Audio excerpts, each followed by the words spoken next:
여러분, 우리가 요즘 바이블 타임을 통해서 마태복음을 읽고 있습니다마는 그 예수님에게 늘 책망 듣고 예수님을 대적했던 바리새인들과 서기관들, 대제사장들, 장로들, 여러분, 이분들이 하나님을 모르는 게 아니었습니다. 누구보다 신앙생활 열심히 했고 열심히 제사 드리고 있었고 누구보다 말씀을 많이 알고 있었습니다. 그런데 이들에게 한 가지 없는 게 있었습니다. 그게 뭡니까? 순종이었습니다. 하나님의 말씀에 대한 순종이 없었습니다. 결국 순종이 없으니 이들은 신앙인이 아닌 종교인이 되어버리고 말았다는 사실이죠.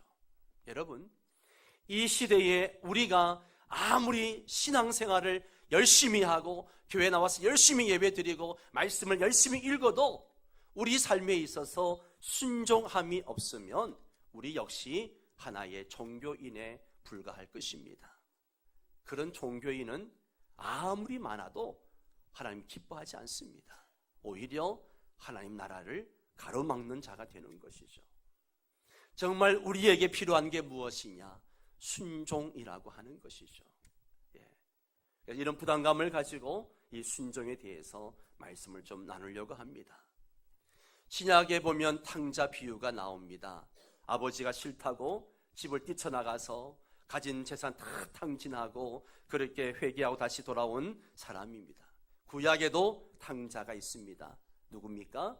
요나입니다. 하나님의 말씀이 싫다고 자기 마음대로 뛰쳐나가서 그렇게 살다가 온갖 연단을 받고 회개하고 돌아온 사람입니다. 이런 요나에게 오늘 하나님이 다시 찾아오십니다. 그리고 말씀하시죠. 2장 1절 말씀 볼까요? 여호와의 말씀이 두 번째로 요나에게 임하니라. 아멘. 저는 말씀을 묵상하다가 이 두 번째라고는 이 단어에 제가 또 은혜를 받았어요. 두 번째. 한번 말씀하시고 불순종하고 거부하고 떠나버린 요나에게 하나님은 또다시 찾아오셔서 그에게 두 번째로 말씀을 하십니다. 여러분, 이게 하나님의 사랑이요 은혜인 줄 믿습니다. 세상적으로 보면 어떤 중요한 일을 내팽개치고 도망간 사람 다시 등용해가지고 사용하는 예가 극히 드뭅니다. 없습니다. 신뢰성을 잃어버린 것이죠. 그러나 하나님은 요나같이 실패한 사람을 다시 찾아오셔서 불러주시고 사용해 주십니다. 이게 은혜인 줄 압니다. 만약 하나님께서 실패한 사람들을 그냥 다 버리신다면 이 세상에 하나님께 쓰임받을 사람 누가 있을까요? 없습니다. 제일 먼저 여기 서 있는 이 목사부터 버림받았을 것입니다. 그러나 우리 하나님은 실패한 인생도 다시 고쳐서 사용하시는 겁니다. 여러분, 한두 번에 실패했다고 포기하지 마시기 바랍니다. 왜냐하면 하나님도 여러분을 포기하지 않으셨습니다. 우리 스스로 포기할 필요가 없습니다. 하나님은 끝까지 우리를 불러주십니다. 탕자가 회개하고 돌아올 때 먼저 뛰어나가서 그 목을 안고 입만 추면서 환영해 주었던 게 아버지입니다. 우리 하나님 아버지예요. 비록 내가 부족하고 자주 불순종하고 실수하고 넘어진다고 해도 우리 하나님은 또다시 우리에게 찾아오셔서 새롭게 하시고 기회를 주시는 줄 믿습니다. 다시 요나를 불러서 사용하신 하나님은 그에게 사명을 주시죠. 2절 말씀을 읽겠습니다. 일어나 저 큰 성읍 니느웨로 가서. 자, 이 말씀에 보니까 저 큰 성읍 니느웨라고 말씀을 하십니다. 저 큰 성읍 니느웨로 가서 하나님의 말씀을 선포하라 말씀하십니다. 왜 요나를 니느웨로 보낼까요? 성이 크기 때문에 보낼까요? 그렇지 않습니다.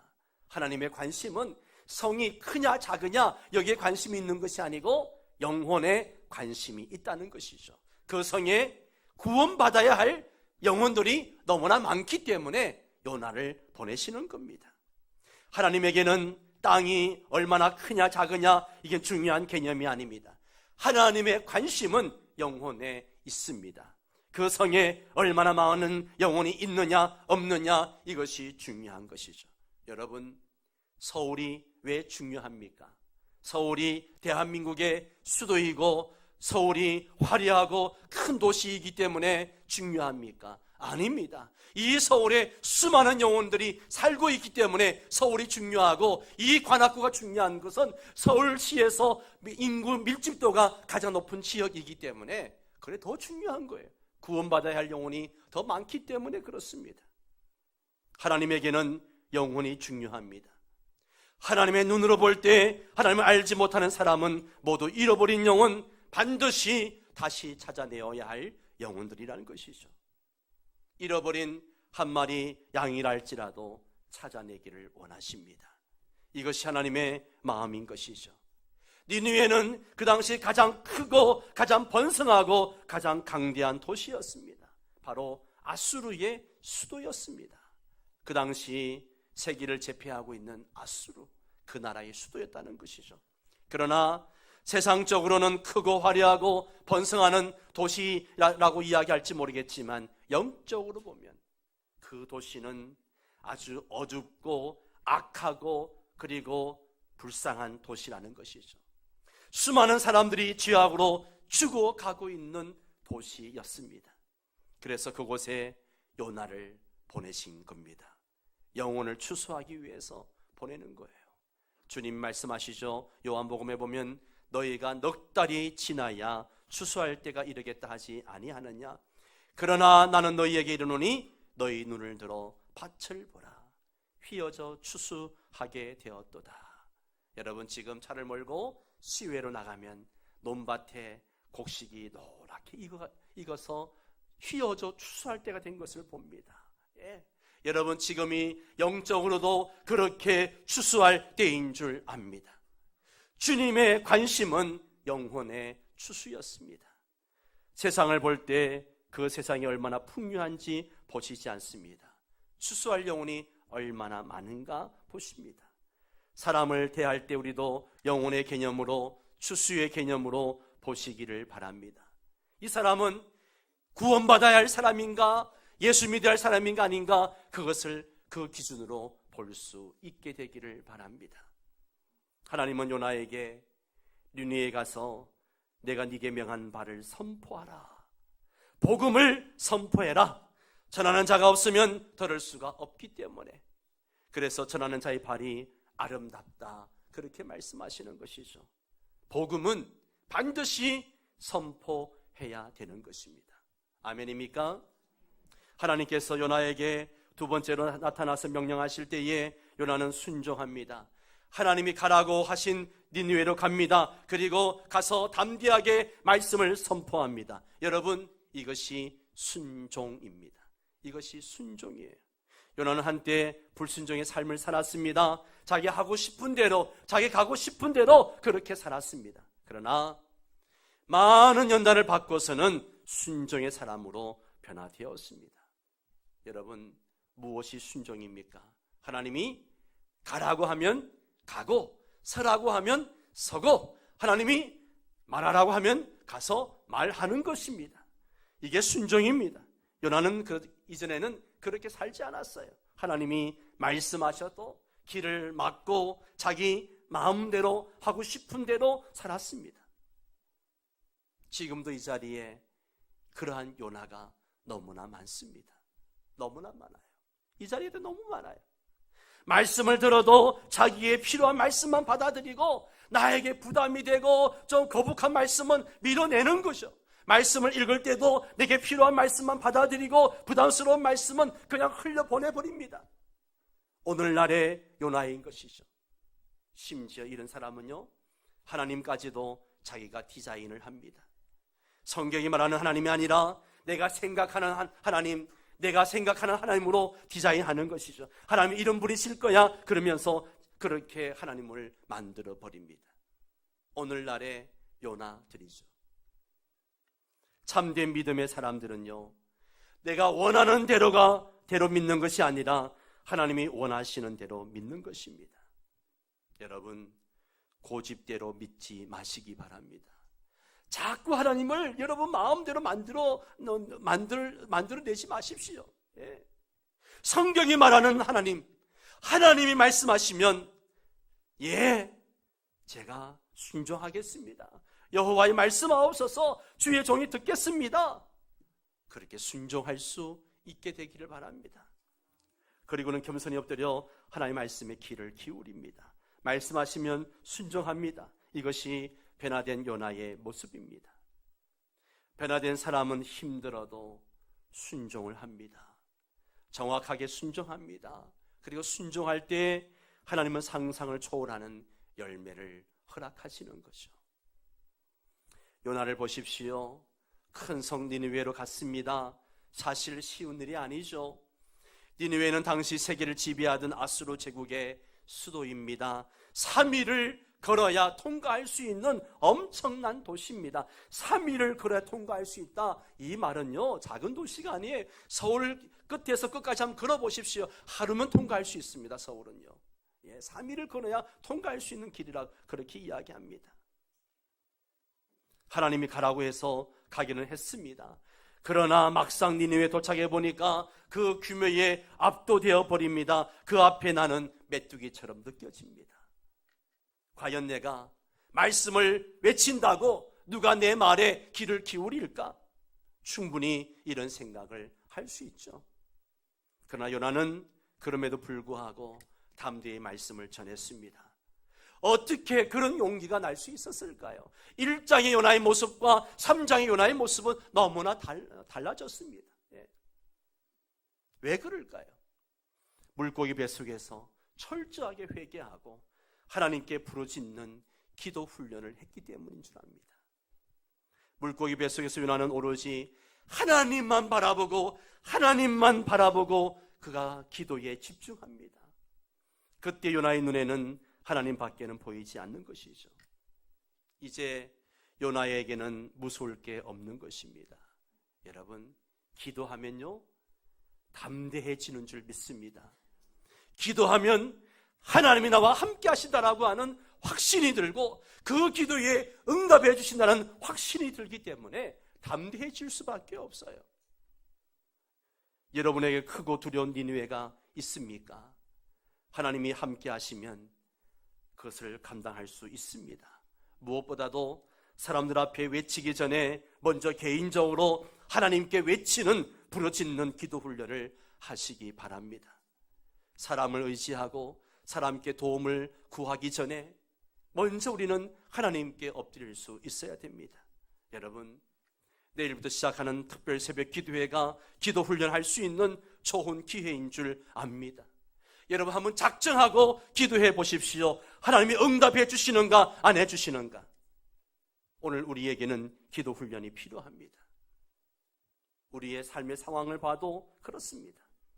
요나는 물고기 뱃속에서 하나님께 외치는 기도를 했습니다. 그럴 때 세상에서 그는 담대하게 외칠 수가 있었던 것이죠. 이제 우리도 하나님 앞에서 새롭게 변화된 요나, 순종의 요나로 변화되어지기를 바랍니다. 그래서 하나님께 쓰임받는 그런 주의 일꾼들 되시기를 바랍니다. 저는 믿음 생활에 꽃이 있다면 순종이라고 생각을 합니다. 믿음 생활의 꽃이 뭐냐? 순종이다. 믿음의 열매는 순종을 통해서 거두게 되기 때문에 그렇습니다.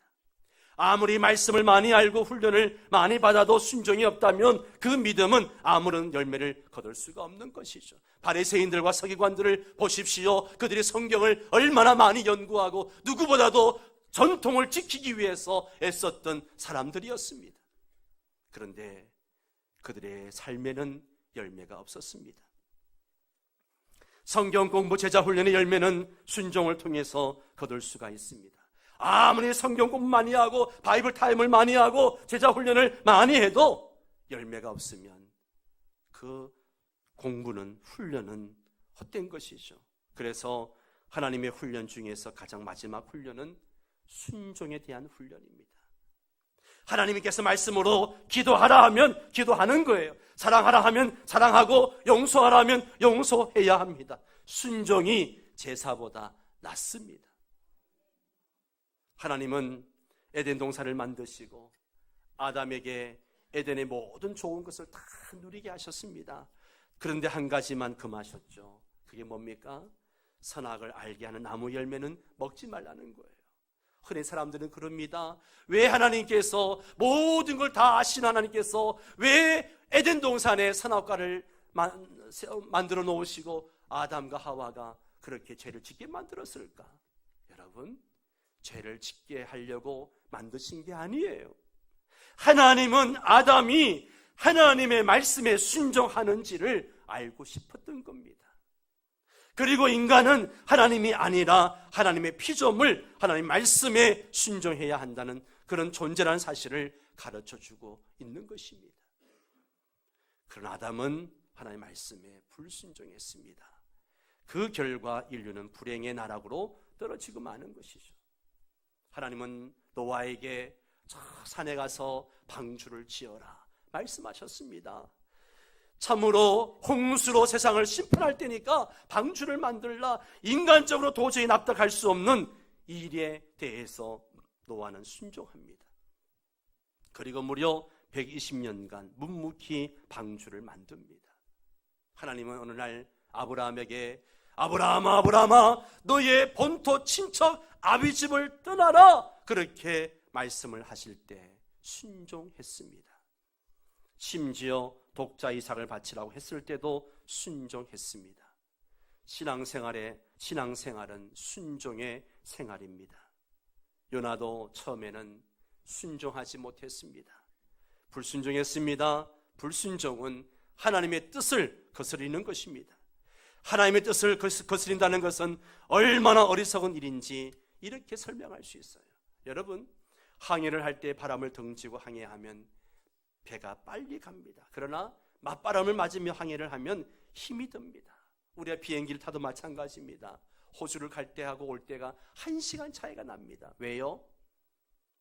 갈 때는 맞바람을 맞고 가기 때문에 시간이 10시간씩 걸립니다. 그런데 올 때는 바람을 등지고 오니까 9시간밖에 안 걸려요. 예. 이처럼 수영할 때도 마찬가지입니다. 바다 수영할 때도 썸물을 만날 때가 있습니다. 썸물때 헤엄을 쳐서 배사장으로 온다는 것은 거의 불가능합니다. 오히려 점점 육지에서 멀어지는 것이죠. 불순종이 이와 같다는 것입니다.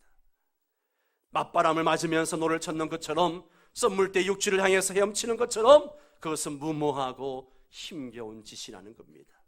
하나님께 불순종하면서 살면 인생이 힘들 수밖에 없어요. 여러분 중에 내 인생이 왜 이렇게 힘들까? 왜 이렇게 힘든 생활이 계속되어질까? 그러면 모든 걸 내려놓고 한번 생각해 보십시오.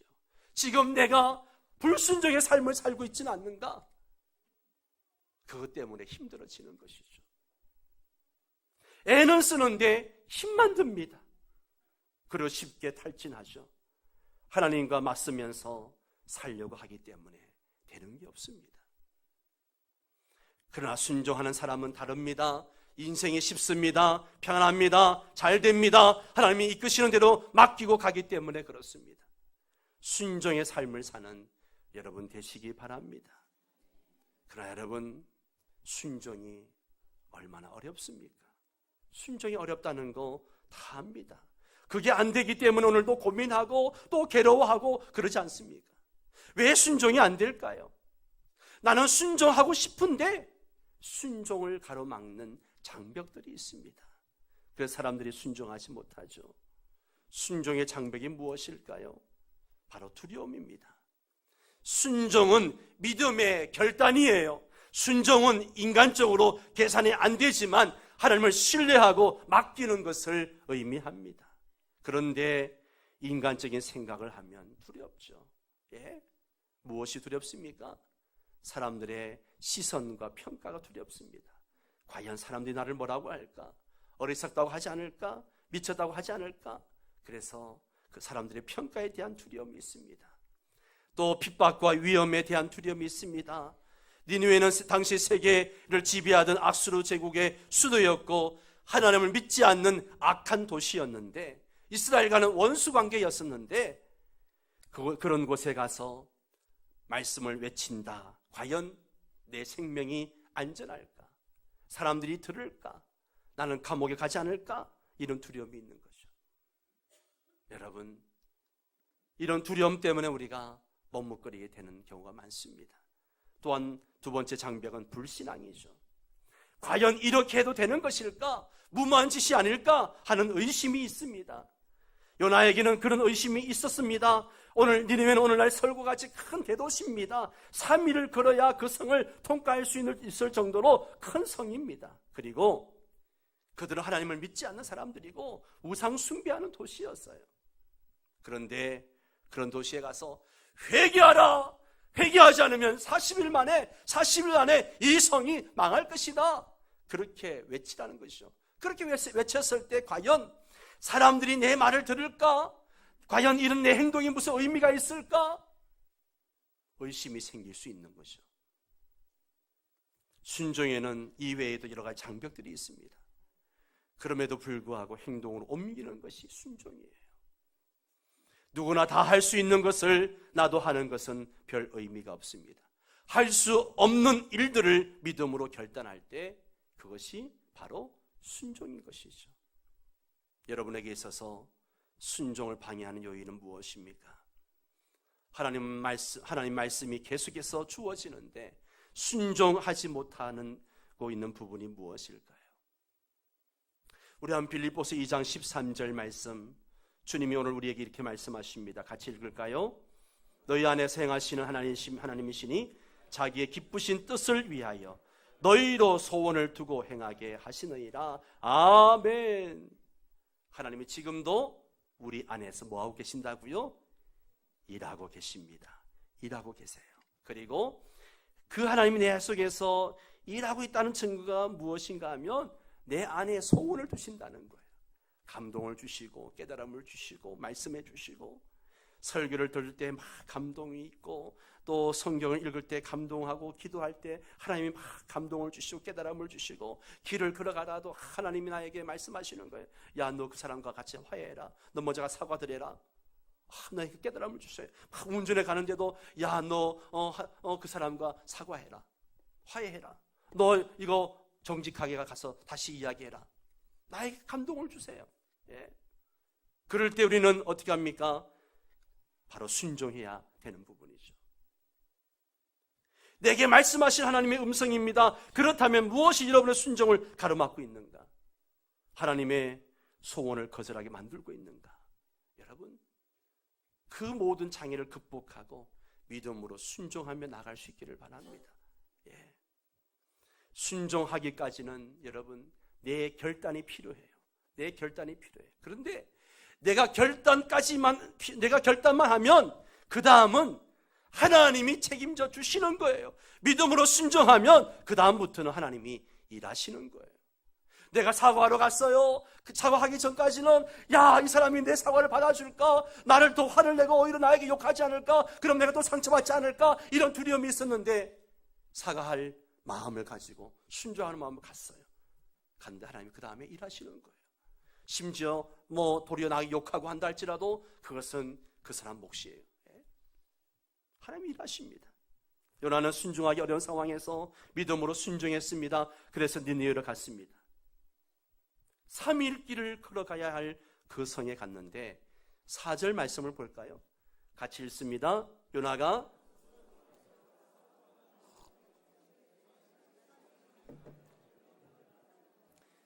요나가 3일 길을 걸어야 다 통과할 수 있는 그 성에 가서 얼마 동안 전했어요? 하루 동안 복음을 전했습니다. 예, 복음을 전했어요. 사람이 뭐라고 하든 관계없이 전했습니다. 말씀을 전하라고 하셨으니까 전하는 거예요. 나를 잡아가도 괜찮습니다. 선포하는 거예요. 그런데 뜻밖의 결과를 얻을 수 있었습니다. 단지 순종했을 뿐인데 그 열매는 엄청난 것이죠. 보세요. 요나의 메시지를 사람들이 믿었습니다. 5절 말씀 같이 읽겠습니다. 니느웨 사람들이 하나님을 믿고 금식을 선포하고 높고 낮은 자를 막론하고 굵은 베옷을 입은지라. 요나의 소리를 미친 소리, 헛된 소리로 받지 않았습니다. 하나님의 말씀으로 받았습니다. 그리고 요나가 선포하는 하나님을 그들도 믿기 시작했다는 것이죠. 도저히 하나님을 믿지 않을 것 같은 사람들이었는데, 그런데 그들이 하나님을 믿기 시작했습니다. 전도를 하다 보면 이런 일이 종종 있습니다. 그 사람이 인상을 보면, 야, 이 사람은 아마도 예수를 믿지 않을 거야. 믿기는커녕 가까이 오지도 못하게 하고 말도 못 붙이게 할 거야. 그렇게 생각을 했는데 가서 전도지를 주면서 예수 믿으라고 했더니만 관심을 보이고 의외로 신기하게 순수하게 복음을 받아들이는 경우를 보게 됩니다.